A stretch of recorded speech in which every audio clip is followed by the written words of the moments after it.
बना है मस्ती का इश्क परस्ती का, गर्मा गर्म को ठंडा कर दे, ठंडे को कर दे गरम। जब बाबा जी का घंटा बजे है टन टन, जब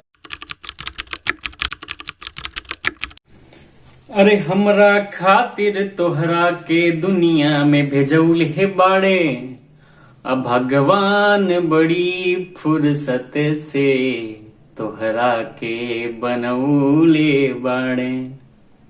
एक कैमरामैन रिकॉर्डिंग करते का, अगर डल्ले वीडियो आना तो पेल दे।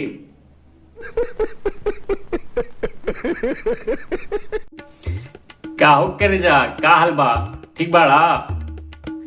तब बतावा होली तैयारी कैसन चलता? माना होली आए गई बा, ये अपन भोजपुरी गायक लोग बाढ़, ये लोग एक महीना पहले से यस माहौल बना रहा गाना गा गा के कि बिहान तो होली है।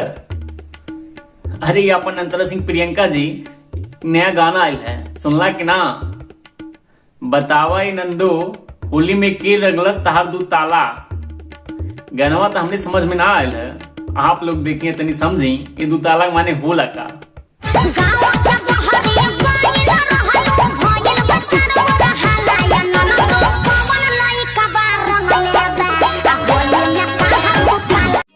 समझ रहे हो?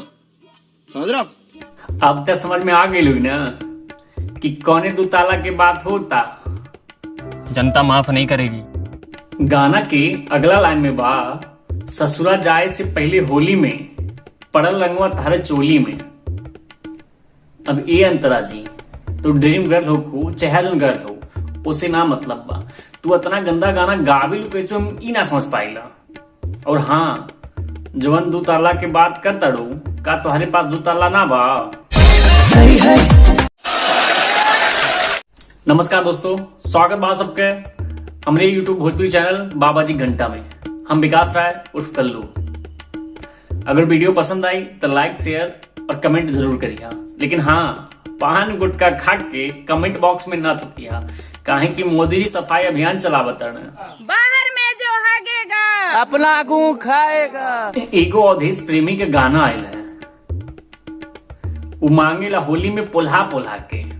गाना जब पढ़ ली तो हमरे समझ में ना आयल है, लेकिन ओकरे खातिर समझे खातिर हमें पूरा वीडियो देखे पड़ल है, तब समझ में आयल है। आपो लोग देखी और समझी।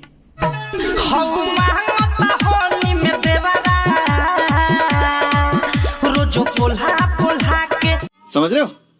समझ रहे हो? पहली तो लगल गाना सुनने के बाद कि होली बा तो घरे पुआ हुआ बनल हुई गोझिया ओझिया उ मांगता, लेकिन ना, ई देवरवा बहुत चालू बा। भौजी के रूम में ले जाता और बेड पे बैठ के भौजी पिछवाड़ा मांगता दी है।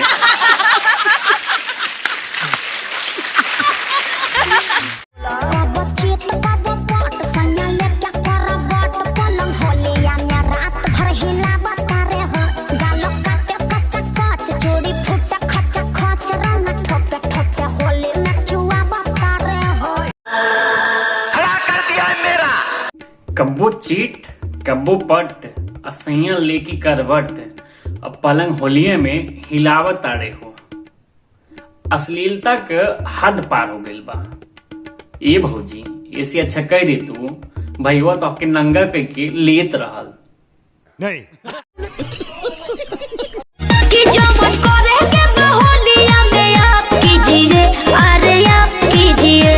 अरे तो मेरा बात सुनिए, बोलिए। ऐसे नहीं डालब, हमें माफ कीजिए, डालवा से पहले साफ कीजिए। खत्म। डलवाने से पहले साफ कीजिए। गनवा सुनला के बाद का समझ में आयल है? अगर ई लोग से पूछा तो ये कहिए भैया हम कपड़ा साफ के लिए बात करता टी और रंग डालने की बात करता टी, लेकिन ना, आप सब समझता टी कि ई का चलता है इनके माइंड में। अब हम बतावत अड़ी ई का साफ करे बात करता है। ई साफ साफ कहत बाटे अपने साली से झाट साफ है क्या बात तब डालब लंड। सखी हो ओढ़नी हटाई के वही में डाले लागल, दीदिया के छोटा का देवर बाटे पागल। ओढ़नी हटा के वही में डाले लागल, और दीदिया के छोटका देवर बाटे पागल। अब आप लोग सोची कहाँ डाले बात होता। ए भौजी उसे अच्छा कह दे तू ना, और लहंगा उठा के और तहार गाड़ मारे लागल।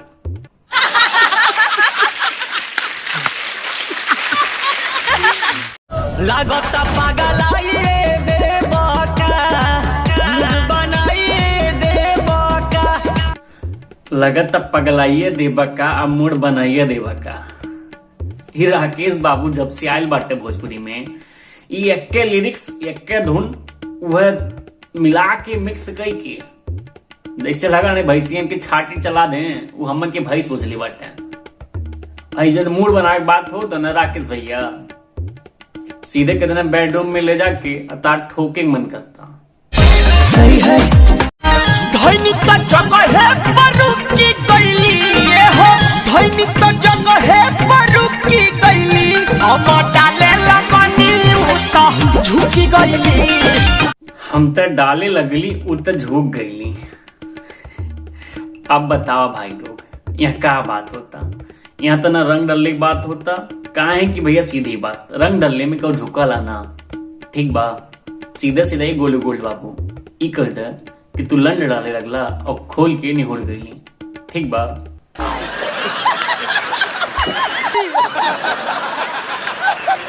बस भाई लोग आज के लिए इतना रहल। मिलल लिए अगला वीडियो में, तब तक के लिए नमस्कार। खत्म।